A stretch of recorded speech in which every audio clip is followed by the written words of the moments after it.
My name's Nick. Thank you all for coming out here. I hope you enjoy your extra credit. So today, I'm specifically going to be talking about culture, and it's a bit of a heavy topic, but bear with me. So, to start off, last year I was asked by my English teacher a pretty simple question. She asked, "What is your cultural identity? What are the things that tie you to your community and to your family?" And I mean, it wasn't a really important question. I'm pretty sure most of the people in the class don't even remember it being asked, but to me, it was important because I sat there at that desk for 5 minutes just staring at that paper because I could not think of any identity for myself outside of white student, which wasn't really, up to standard with what other people around me were all scribbling down furiously. Now, it's a pretty common joke that white people don't have culture, which I mean is kind of stupid. Everybody has culture. From the clothes that you wear, to the food that you eat, to the music that you listen to, all of that is your culture.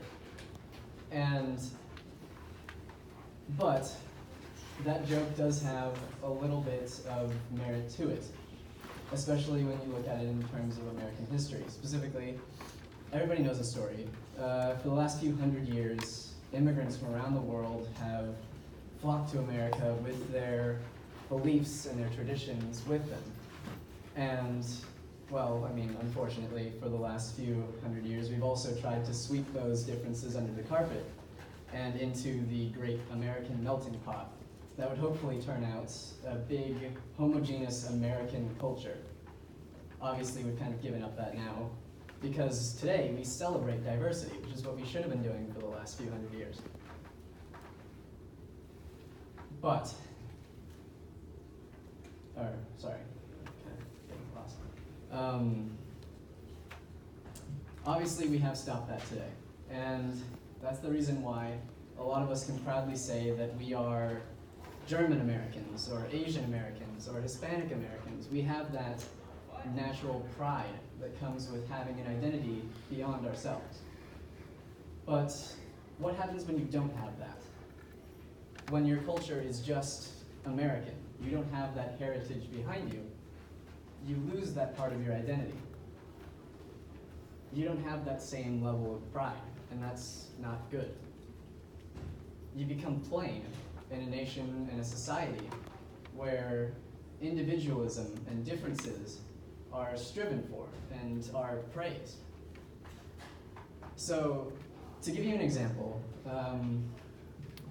my mom is a pretty brilliant woman, and she was, and I actually share her last name, Pirotto, as some substitute teachers and my one Italian friend's mom like to pronounce it.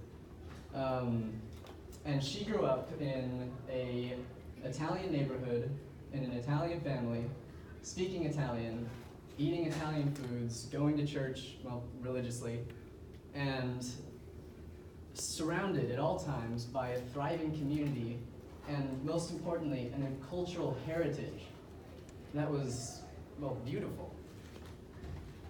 But am I Italian? Not really. Because when she grew up, what happened was something that happens all far too often. She went off to college, got a job, settled down, but somewhere along the way, she lost that heritage. It wasn't passed down to me.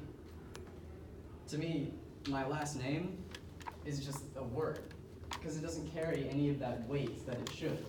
I mean, I don't even pronounce it correctly. I call it Pirotto, which just isn't correct. I mean, I only speak English. I eat spaghetti as much as any other guy. And honestly, I couldn't tell you half of my neighbors' names outside of the ones my parents complain about. Because I'm not Italian. And I don't have that same level of heritage that my mom did. And so I'm left with the question of, what is my identity? I don't have one. And psychologists like to describe the stage of development that we're going through, specifically by talking about the major conflict at the time, which is one of identity versus confusion. which is just a fancy way of saying we're all trying to figure out who we are and where we're going to go. I mean, we all know that. But it's a lot harder to figure out where you're going to go when you don't know where you're from. So, what I've just basically been talking about is a subject that sociologists like to call cultural dissonance. And, I mean, it's a pretty big problem, especially among second and third generation immigrants, not just in America, but also around the world. And it's just sucks, really. I mean, I went back to my mom's neighborhood where she grew up over the summer, and it's essentially gone. None of the people that she knew growing up are still there. They've all moved on and probably undergone the same process of losing that heritage that she did. It honestly looks more like my neighborhood now than hers. Your heritage, that thing that's passed down to you across generations, from generation to generation, spanning the globe, spanning borders, spanning oceans, going back for thousands of years, is not something to just be tossed away. It should be cherished.